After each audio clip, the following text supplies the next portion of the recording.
to Maeya TV. My name is Eligia. I'll be your host today. I am welcomed today by Claudia Coloma, who is an actress, writer, artist, and comedian. And we're going to talk about some of her projects, what she's up to, and how are you? I'm all right. Yeah. Good. Yeah. Good? Okay. So I do want to start off with where you grew up and sort of where your love of acting and comedy came from. Sure. So I was born in the United States, but my family, my dad was a gringo, my mom was a Latina, and they decided to move me to Chile. So I grew up in Chile, speaking Spanish. Now, Chile, a lot of people do not know this, but it has a pretty strong theater tradition. That's where I first got on stage, and I was like, no, this is it. This is what I want. And I never grew out of it, despite my parents' desires. How old were you when you started theater? Maybe like 4 or 5. And I just never grew out of it. I just never grew up, I guess. I do want to get to your training because it's very impressive. So Sure. You have multiple degrees in the theater, right? Well, kind of. I have a Bachelor of Arts degree from the University of Nebraska in Lincoln. And I also went to England, to London, to study, I got a master's degree. In theater. I studied at RADA, did Drama Studio London as well. So I did a lot of training in London, and then I moved here to beautiful Los Angeles. Yeah. And here I studied with, I trained as an improviser and a stand-up comedian at the Second City, Hollywood. And I got through the entire program before the pandemic, so I finished it because now I don't think they're there anymore. So yeah. So I mean, RADA is really impressive. It's a very prestigious school, but you didn't start doing any film acting until you moved to the United States, right? Yeah, I mean mostly. I mean, I did one film when I was in England, like one short little thing, and honestly, I loved it. I think that's when I fell in love, which is really strange because I've been doing theater all my life. And I came back from a pub one night, and there's a script at my door. This is 3:00 in the morning, and it says, "If you want to be in this film, Claudia, knock on Claire's door at 5 in the morning." I'm like, okay. So I tried to read it, except I was still drunk. And I knocked on Claire's door, and off I went on a bus to film on location somewhere for my first time filming. And I loved it. I was like, yeah, wait, hurry. Wait. That's filming for you guys that have never been on set. That's exactly what happens. You wait, and you wait, and you wait, and you wait. And then it's like, hurry. And then, wait. That's right. Mm-hmm. When it came to your training, what did you see a difference? Did you see a difference in how you studied your theater and over there in London? Is there sort of a different approach to acting? Well, yeah, because the English take it way more seriously. Also, one of the reasons why I wanted to study acting in England versus just going to LA and giving it a go is because I felt at the time that English actors take their craft very, very, very seriously. They study their voice, their movement, everything.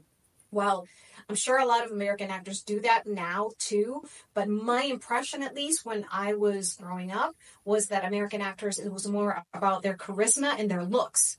While the English, they could be ugly, but they're so good at acting that some of these actors, you're like, I'm in love with him, even though he's ugly, because he's such a good actor. And I'm like, well, I don't know if I'm beautiful enough and charismatic enough. Maybe I'm ugly, but if I'm a really great actress, then I can convince everybody that I'm actually really hot.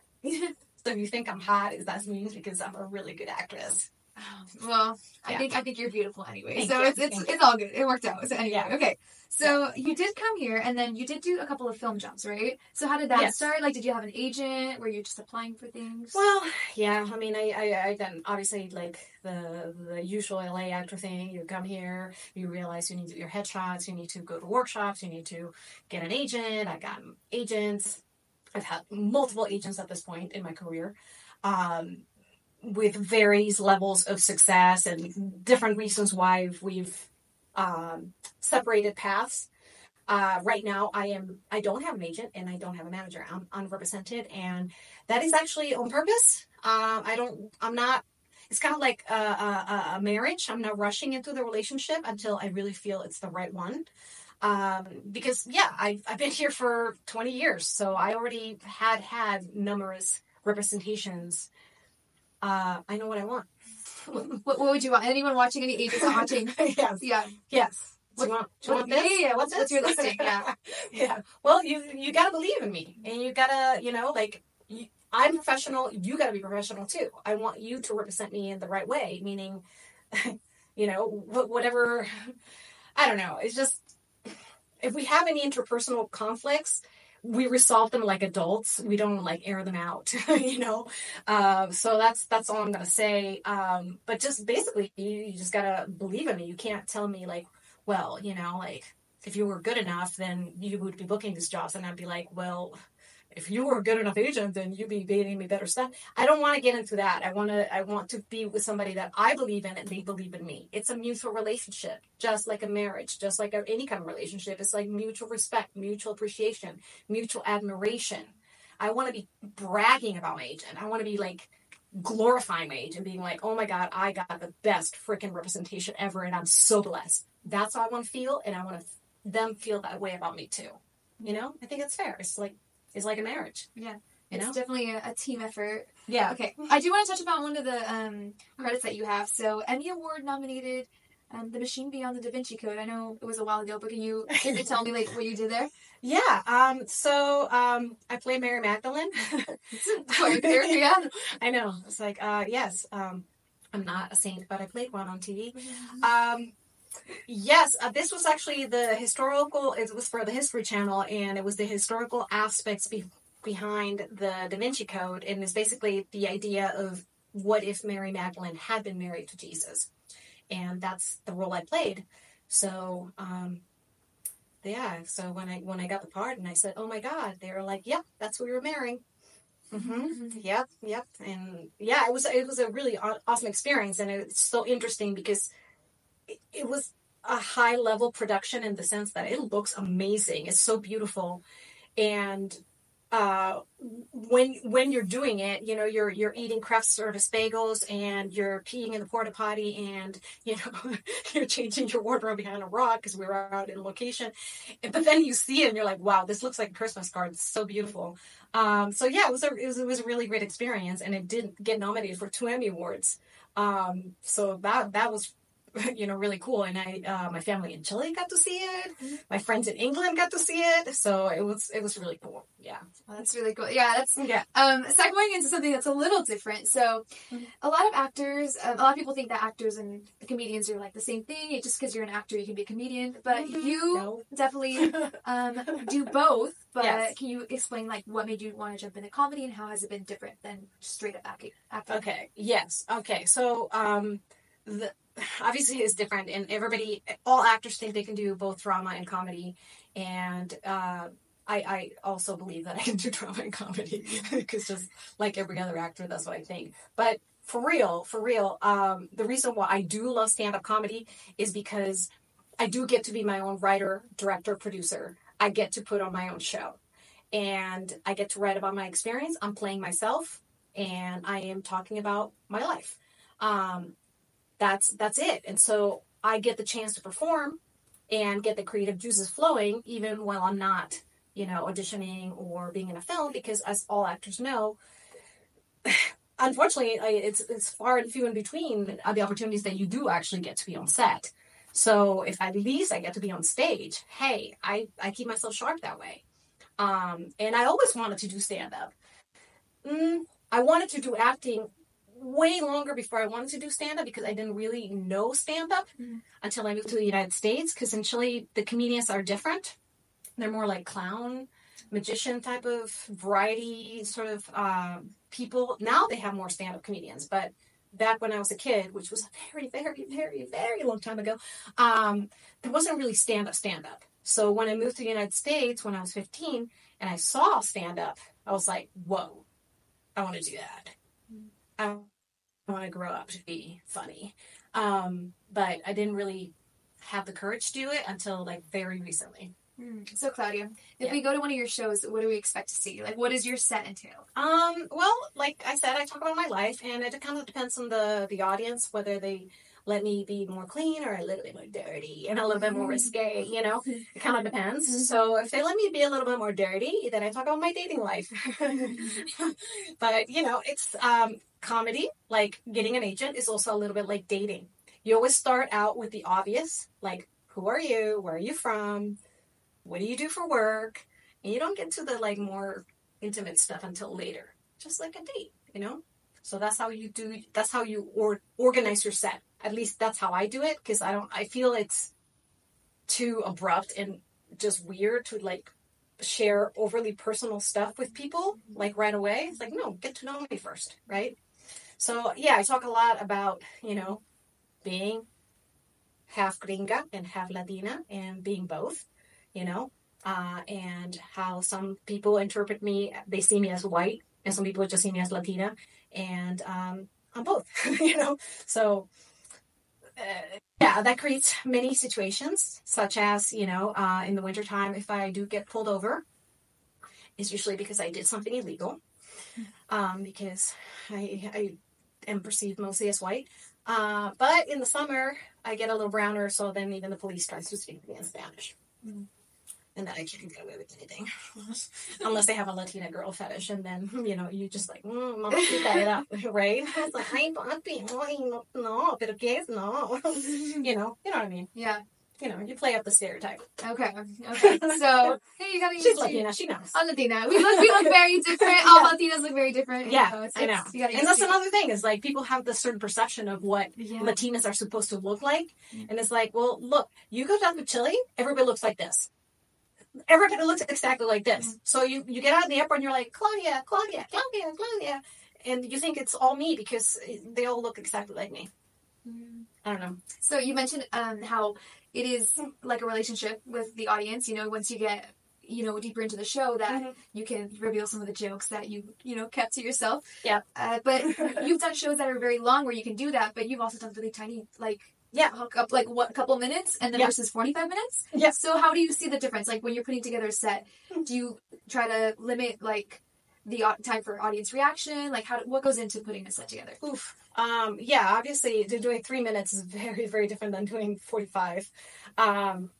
3 minutes, you just like pick the tight and concise as you know, if you have one-liners, that's where you throw your one-liners, you know, boom, boom, boom, boom.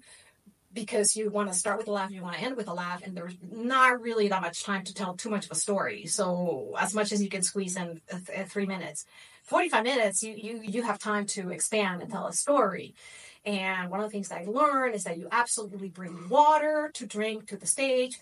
Some of comedians like to drink alcohol on stage. That's fine. I don't judge, but you know, you need something to lubricate your voice.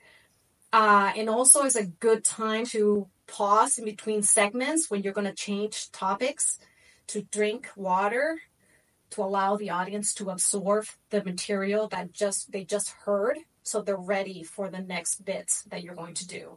Otherwise, they're just overwhelmed. It's too much. It's like, you can't do 45 minutes of one-liners because you're going to lose them at some point. You know, so I think that would be the difference for me.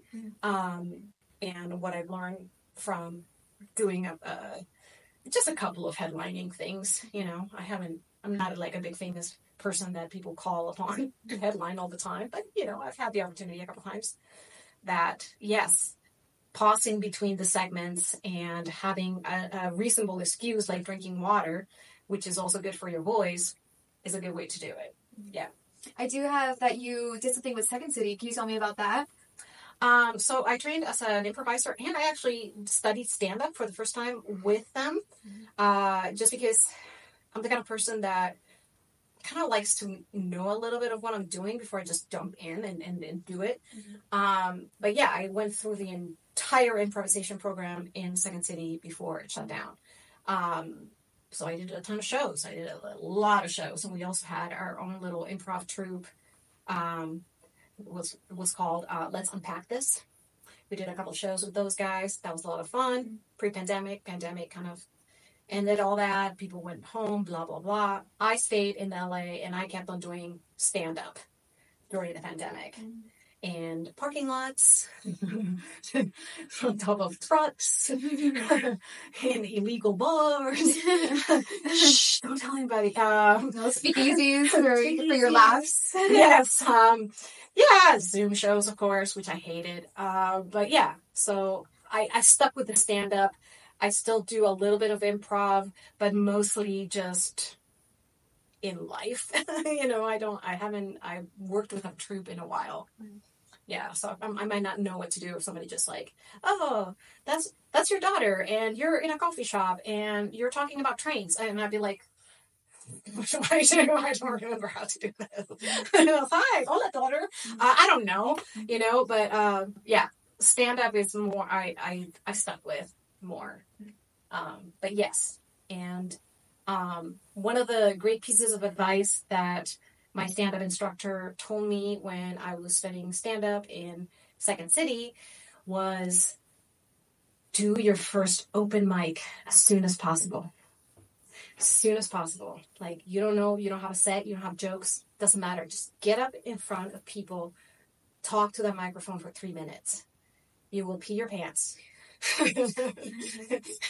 It will be terrifying. It will be absolutely terrifying. But once you do it, it's like, it's over with. Like, now you're a comedian. Now you can do it. Now you can get up the next time and have some jokes and have some material and do stuff.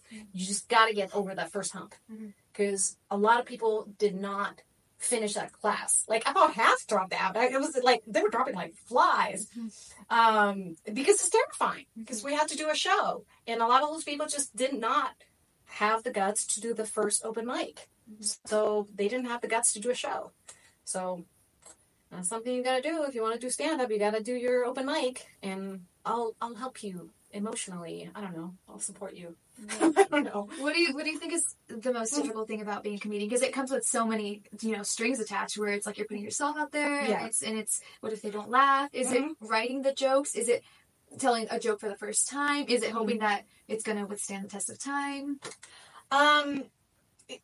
Yeah, all of the above. I mean, all of the above. Yeah. It's just like... It's a difficult profession. It really is. It is a really difficult profession because at least with the acting, you can sort of hide behind somebody else's material.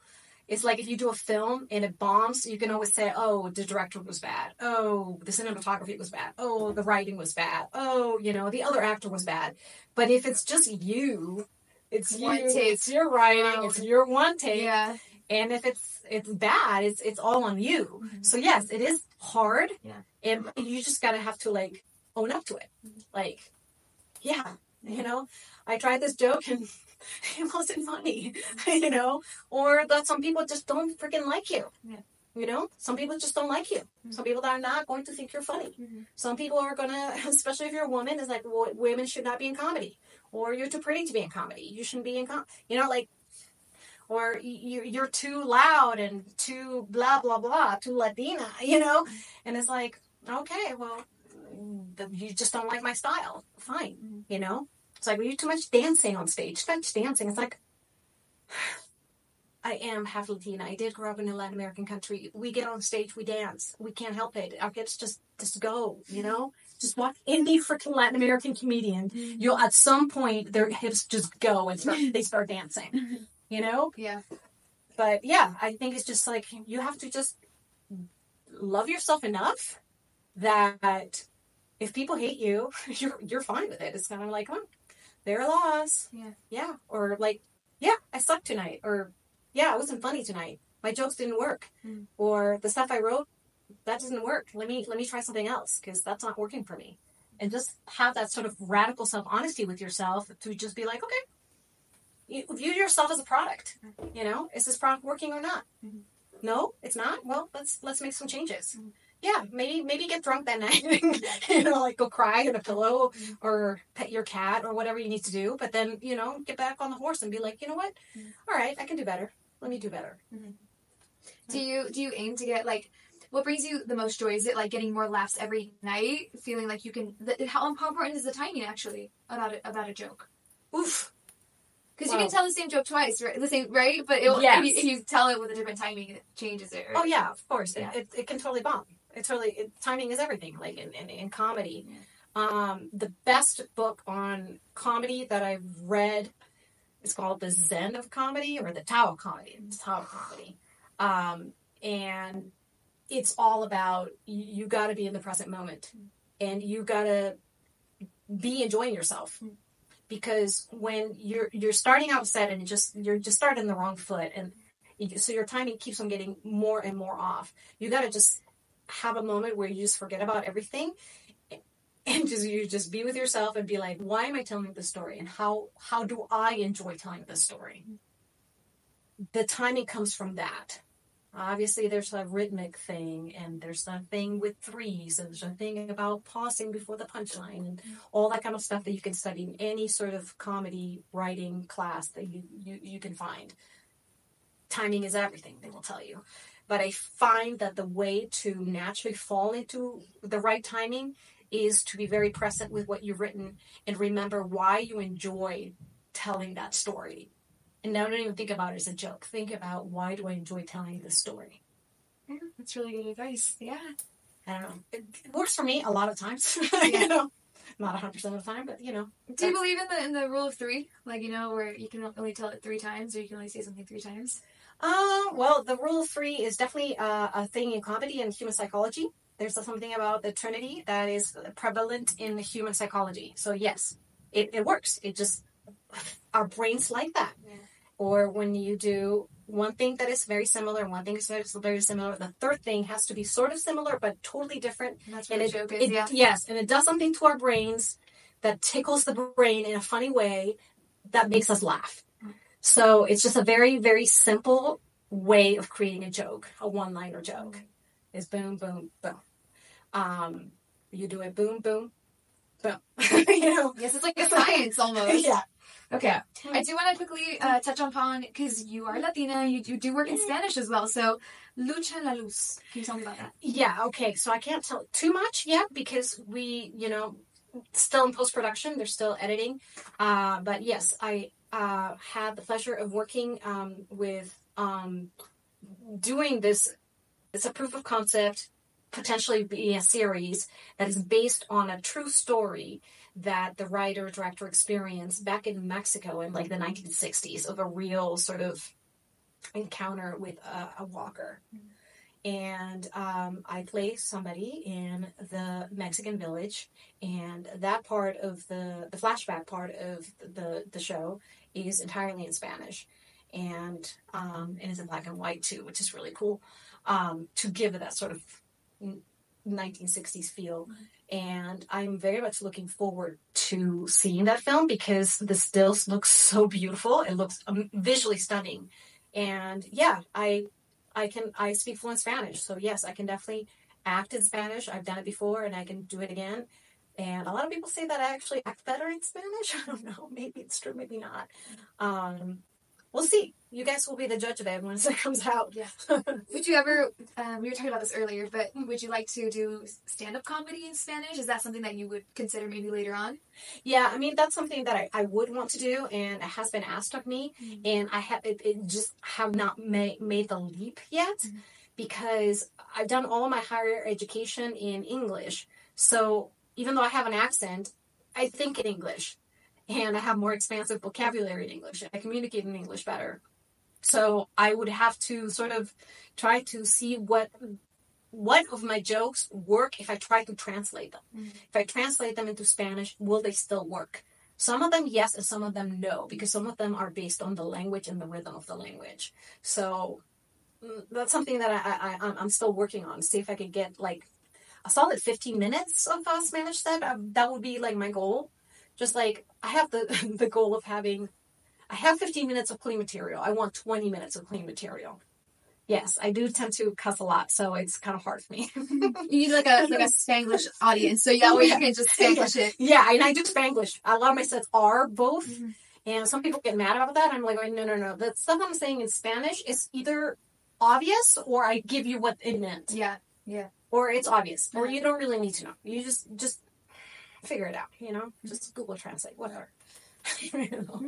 Okay, we are finishing up here. So, any last pieces of advice for someone that wants to be a comedian or an actress like you?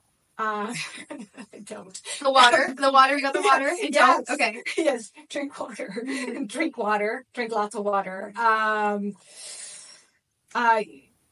Yeah, I think that it's a good idea to like everybody says, to create your own projects. I do like comedy because it does allow me to create my own stuff. You just gotta keep doing it, and you gotta believe in yourself. First and foremost, you can't be going out there hoping that other people will validate you. That acting is going to validate you, or that comedy is going to validate you, because it's not. It's going to ruin your self-esteem if you do it that way. But if you believe in yourself, if you are like, you know what, this is what I'm here to do. I don't know why, but I have this desire in my heart, and it won't go away. It's a burning desire in my heart. It won't go away. It's not like, heartburn, like because you ate something bad and you just take some Bismol and then you're fine. No, this is like a burning in your heart from something that you just have to do. If you have to do art, you have to be a creative, then you just do it. Otherwise, you're going to be miserable. Just figure it out. Do it. Do it as a hobby, or figure out the rest of your life so you can do it. Get a job that is flexible. I don't know. Figure it out. You got to. It's taken me a very long time to figure some of these things out, because I tend to err on the side of, let me just follow my bliss and not take care of my finance and not take care of my living situation. And I've gotten myself into a lot of trouble that way. So don't err on that side. Maybe err on the side of being too responsible. So maybe don't follow my advice in that, but drink water. That's for sure. Drink water. Okay. And lastly, okay, I'd like to plug your socials. So where can we follow you on Instagram? Yes. I am Claudia Coloma Official on Instagram, or Claudia Coloma Official, Oficial. 2 Fs or 1 F? Actually, 2 Fs. 2 Fs. So in English, you got English. Yeah. Mm-hmm. So Claudia Coloma Official. On Instagram, I am mostly active on the stories where I tell about like my day job and hopefully do things that are amusing. And I also have Facebook. I have a page and an account that you can follow me on, because I do have a lot of boomers and older Gen Xers who book me on shows. So yes, we keep the Facebook alive. Yeah, and formerly known as Twitter. Yeah, I still have one of those accounts. I'm rarely active on it anymore, because I don't know. I just have never like gotten much traction on that one.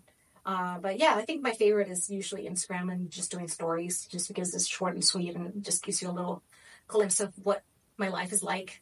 Okay. All right. So that was lovely. It was so nice to meet you, Claudia. So nice to meet you too. And learn about, all the comedy genres that you've been on. And thank you so much to our viewers on Maeya TV for watching. We hope you stay tuned for the next one. Yay! Bye!